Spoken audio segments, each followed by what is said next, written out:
शनिवार की व्रत कथा। ओम श्री गणेशाय नमः। एक समय स्वर्गलोक में सबसे बड़ा कौन के प्रश्न पर 9 ग्रहों में वाद विवाद हो गया। विवाद इतना बड़ा कि परस्पर भयंकर युद्ध की स्थिति बन गई। निर्णय के लिए सभी देवता देवराज इंद्र के पास पहुंचे और बोले, हे देवराज, आपको निर्णय करना होगा कि हम में से सबसे बड़ा कौन है। देवताओं का प्रश्न सुनकर देवराज इंद्र उलझन में पड़ गए। इंद्र बोले, मैं इस प्रश्न का उत्तर देने में असमर्थ हूँ। हम सभी पृथ्वीलोक में उज्जयिनी नगरी में राजा विक्रमादित्य के पास चलते हैं। देवराज इंद्र सहित सभी ग्रह देवता उज्जयिनी नगरी पहुंचे। महल में पहुंचकर जब देवताओं ने उनसे अपना प्रश्न पूछा तो राजा विक्रमादित्य भी कुछ देर के लिए परेशान हो उठे, क्योंकि सभी देवता अपनी अपनी शक्तियों के कारण महान थे। किसी को भी छोटा या बड़ा कह देने से उनके क्रोध के प्रकोप से भयंकर हानि पहुंच सकती थी। अचानक राजा विक्रमादित्य को एक उपाय सूझा और उन्होंने विभिन्न धातुओं स्वर्ण, रजत, चांदी, कांसा, ताम्र, तांबा, सीसा, रांगा, जस्ता, अभ्रक व लोहे के 9 आसन बनवाए। धातुओं के गुणों के अनुसार सभी आसनों को एक दूसरे के पीछे रखवाकर उन्होंने देवताओं को अपने अपने सिंहासन पर बैठने को कहा। देवताओं के बैठने के बाद राजा विक्रमादित्य ने कहा, आपका निर्णय तो स्वयं हो गया।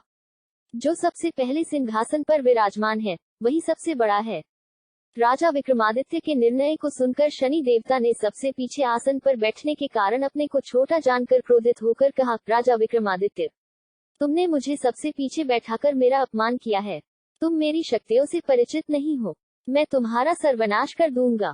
शनि ने कहा, सूर्य एक राशि पर 1 महीने, चंद्रमा 2.25 दिन, मंगल 1.5 महीने, बुध और शुक्र 1 महीने, बृहस्पति 13 महीने रहते हैं, लेकिन मैं किसी राशि पर 7.5 वर्ष 7.5 तक रहता हूँ। बड़े बड़े देवताओं को मैंने अपने प्रकोप से पीड़ित किया है। राम को 7.5 के कारण ही वन में जाकर रहना पड़ा और रावण को 7.5 के कारण ही युद्ध में मृत्यु का शिकार बनना पड़ा। राजा, अब तू भी मेरे प्रकोप से नहीं बच सकेगा। इसके बाद अन्य ग्रहों के देवता तो प्रसन्नता के साथ चले गए, परंतु शनिदेव बड़े क्रोध के साथ वहां से विदा हुए। राजा विक्रमादित्य पहले की तरह ही न्याय करते रहे। उनके राज्य में सभी स्त्री पुरुष बहुत आनंद से जीवन यापन कर रहे थे। कुछ दिन ऐसे ही बीत गए। उधर शनि देवता अपने अपमान को भूले नहीं थे। विक्रमादित्य से बदला लेने के लिए एक दिन शनिदेव ने घोड़े के व्यापारी का रूप धारण किया और बहुत से घोड़ों के साथ उज्जयिनी नगरी पहुंचे। राजा विक्रमादित्य ने राज्य में किसी घोड़े के व्यापारी के आने का समाचार सुना तो अपने अश्वपाल को कुछ घोड़े खरीदने के लिए भेजा। घोड़े बहुत कीमती थे। अश्वपाल ने जब वापस लौटकर इस संबंध में बताया तो राजा विक्रमादित्य ने स्वयं आकर एक सुंदर व शक्तिशाली घोड़े को पसंद किया। घोड़े की चाल देखने के लिए राजा उस घोड़े पर सवार हुए तो वह घोड़ा बिजली की गति से दौड़ पड़ा। तेजी से दौड़ता घोड़ा राजा को दूर एक जंगल में ले गया और फिर राजा को वहां गिराकर जंगल में कहीं गायब हो गया। राजा अपने नगर को लौटने के लिए जंगल में भटकने लगा, लेकिन उन्हें लौटने का कोई रास्ता नहीं मिला।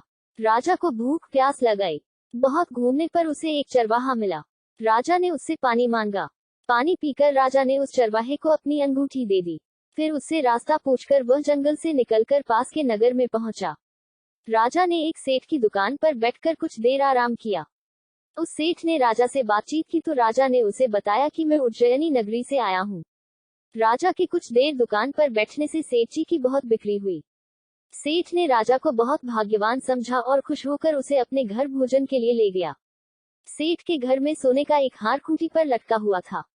राजा को उस कमरे में छोड़कर सेठ कुछ देर के लिए बाहर गया। तभी एक आश्चर्यजनक घटना घटी।